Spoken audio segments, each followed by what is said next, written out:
Verse 11, Nehemiah said, "Restore now to them, even this day, their lands, their vineyards, their olive groves, and their houses, also 100th of the money and grain, the new wine and the oil that you have charged them."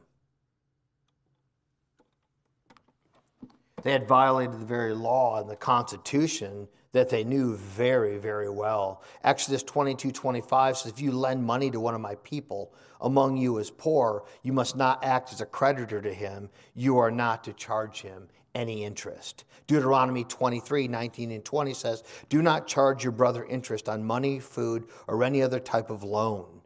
You may charge a foreigner interest, but not your brother, so that the Lord your God may bless you in everything to which you put your hand in the land that you are entering to possess."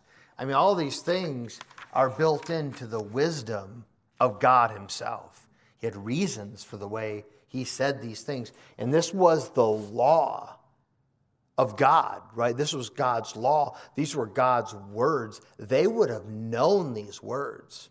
They would have known this. Romans 3:20 says, "Therefore, by the deeds of the law, no flesh will be justified in his sight, for by the law is the knowledge of sin." God's law is a mirror to us, right? Obviously, many of us use Ray Comfort's, not really his method. You see it throughout the Bible, throughout history, but he brought it into fame evangelistically throughout the last, 30 years. But bringing the law to show it as a mirror, to show us that we have sinned against God. It's turning away from sin.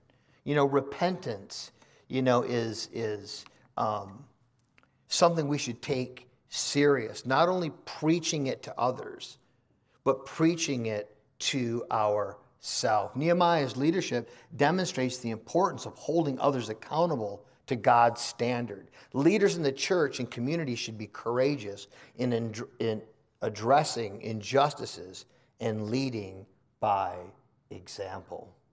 And this is extremely important to understand.